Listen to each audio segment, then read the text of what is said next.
So ito na, inabot ako ng gabi pagbaklas. Binaklas ko lahat kasi ipapamasin shop ko. Kaya nadali yung crankshaft. Yan. Yung piston number 3. Ay, number 3. Ito. Connecting rod. Bearing niya. Ayan. Naluto. Dito yan sa number 3. Saan? Ito. Oh. Tingnan yung itsura ng connecting rod niya. Naluto siya. Ayan. So, ikumpara mo dito sa iba. Oh, ito sa iba na connecting rod. Hindi siya sunog. Yung number 3, nasunog kasi nagbaga to. Ito ang nangyari dyan sa bearing. Oh. Bearing niya. Ayan. Nasunog tong bearing niya.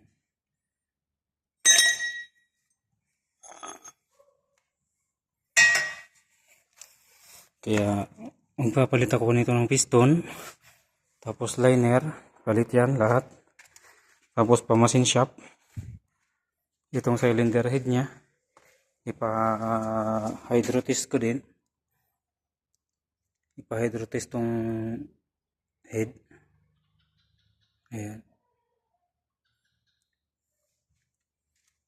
Ito yung mga gamit niya.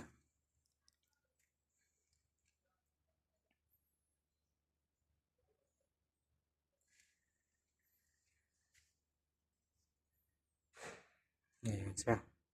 So, ito. Kaya siguro yan nagkaganyan.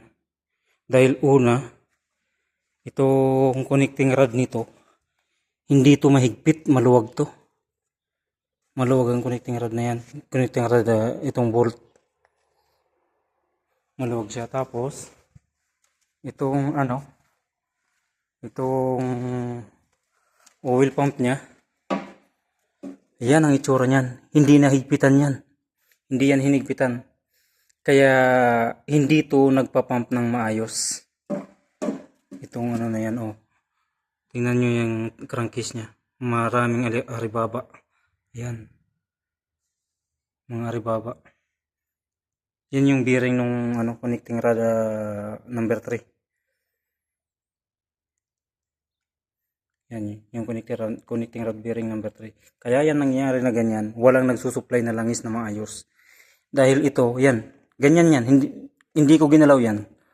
Ganyan na ganyan yung pagtanggal ko. Yung oil pump na yan. Kaya yung pag-pump niya, pag-pump ng langis, tumatagas din dito. Hindi nahihigop ng buo. Diretso pataas. Kaya nangyari yan. Ganyan. Walang nagsusupply na langis. Dito sa mga to. Walang nagsupply na langis dyan.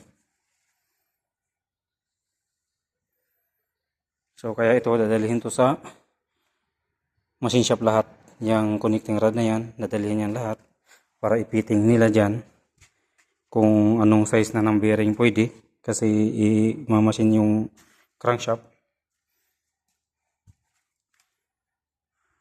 Ito. Number 3 ang nadali dyan. Sige po mga lods. Ingat kayo lagi. Salamat sa panonood. Ito. Bukas dalhin to sa machine shop.